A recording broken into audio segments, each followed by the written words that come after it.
为什么说亡灵对寿命仅剩20年的孙泰见死不救是罗天星域篇章里最温柔的伏笔？之前一直以为亡灵冷血，直到看懂孙泰最后倒在落月村的那一刻，才知道修真界最残忍的杀人诛心叫道心崩塌，而亡灵给出的是成年人最顶级的体面。动漫133集，曾经叱咤风云的诗音宗大长老孙泰被折磨了100年，修为跌落，寿命仅剩可怜的20年，看着替自己挡下过致命一击的老奴变成了这副惨状，踏入问鼎期的亡灵居然只淡淡回了一句：20年后，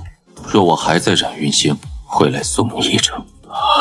很多粉丝看到这里直接炸锅了，不是老王你几个意思？人家好歹救过你，你现在这么大本事，随便掏点天才地宝帮他强行续命很难吗？面对亡灵的冷漠，孙泰没有愤怒也没有哀求，反而像交代后事一样期盼着落叶归根，请把我的骨灰带回暗月星。这哪里是求生，这分明是求死。大家仔细回想一下，这俩人以前到底是什么关系？从一开始孙泰觊觎青霜仙石，被周易暴打，被迫种下奴业，成为亡灵的千年奴仆，这俩人可是实打实的生死仇敌。后来孙泰2次被抓去到奴隶，在吕家当了100年的杂役，像个纯纯的牛马一样被呼来喝去，他那颗曾经高高在上的强者之心早就被磨得粉碎了。这就是修真界最残酷的真相，孙开不是身体快死了，是他的道心彻底死了。这就好比现实中一个被生活重担彻底压垮，满脸麻木想轻生的人，你跑去跟他说，兄弟我给你10块钱再去买张彩票拼一把，你觉得这叫救赎吗？这叫对灵魂的凌迟。亡灵太懂了，如果强行施法续命不过是让一具行尸走肉多受几年活罪，但真正让人头皮发麻甚至瞬间泪目的是孙泰人生最后的归宿。谁能想到这个曾满手血腥的魔道大能，最后竟在落月村成了一个慈祥的孙妍妍。生命的最后几年，他每天坐在院子里看天，把所有的温柔都给了亡灵的孩子王平，甚至为了传授王平修道之术，用最后的一次升级，让原本20年的寿命提前4年中间。临终前看着床前的亡灵父子，这位在死人堆里爬出来的大长老竟然微微一笑，生死之间原来如此。他带着笑意闭上了眼，而那个被要求做个凡人的王平哭着为他刻下墓碑，孙泰日没，落款一孙王平。这一刻你还会觉得亡灵没有救他是冷血吗？不，这是亡灵这个杀胚一生中少有的极致的温柔。他没有用高高在上的姿态去施舍寿命，而是给了孙泰一个平静凡人的晚年，给了他一个能在临死前感受亲情，看透生死轮回的体面结局。这世上从来都不缺能让人多喘2口气的灵丹妙药，缺的是能懂你万念俱灰，允许你体面退场的知己。生活中的我们又何尝不是这样？有时候面对那些被生活重担彻底压垮，想要躺平歇一歇的成年人，我们总是喜欢站在道德制高点去喊着加油，你要振作，别放弃。可你不知道，他为了走到你面前就已经花光了所有的力气。真正高级的爱与尊重，不是强迫一朵枯萎的花继续盛开，而是允许它静静地落回泥土里。就像亡灵对孙泰那样，我不劝你逆天改命，但我会在你合上双眼时带你回家。